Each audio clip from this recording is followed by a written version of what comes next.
اعوذ باللہ السمیع العلیم من الشیطان الرجیم من ہمزہ ونفخہ ونفثہ۔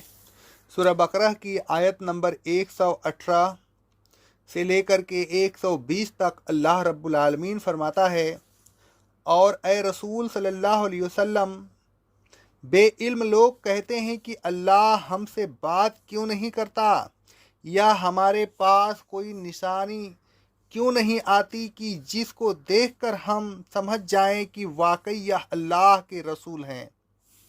اے رسول صلی اللہ علیہ وسلم، ان سے پہلے کے لوگ بھی اسی طرح انہی کی باتوں جیسی باتیں بنایا کرتے تھے۔ ان لوگوں کے دل ایک دوسرے کے مشابہ ہیں کہ ایک ہی جیسی بات سوچتے ہیں۔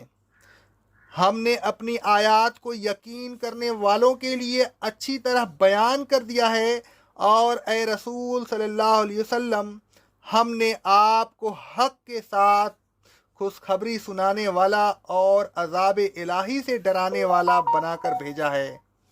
اب اگر کوئی شخص آپ پر ایمان نہیں لاتا تو آپ کو فکر کرنے کی ضرورت نہیں، آپ سے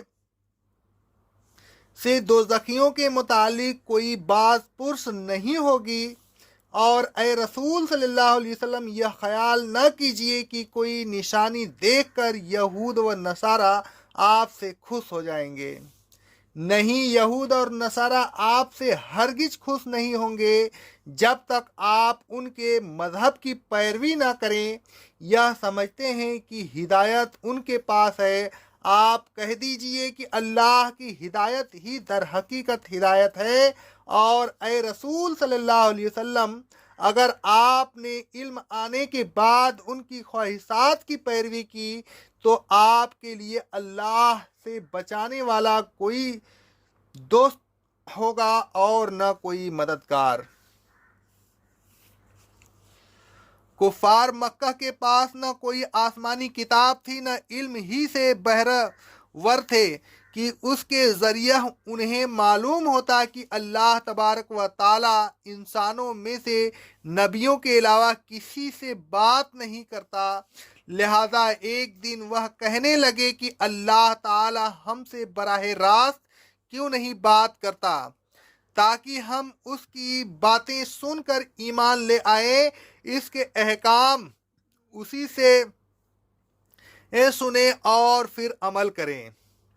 کافر کا یہ مطالبہ کہ اللہ تبارک و تعالی ہم سے بات کرے بالکل اس مطالبہ کے مشابہ ہے جس میں کافروں نے کہا تھا کہ جو کچھ رسولوں کو دیا گیا ہے ہمیں بھی ملے تو ہم ایمان لائیں گے۔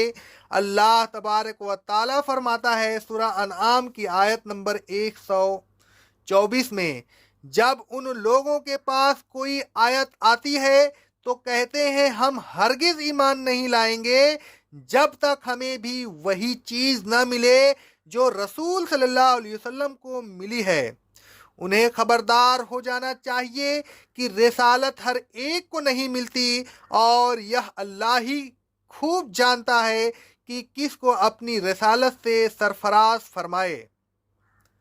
کافروں کا دوسرا مطالبہ یہ تھا کہ ہمیں کوئی معجزہ دکھایا جائے، معجزہ دیکھ کر ہم ایمان لے آئیں گے۔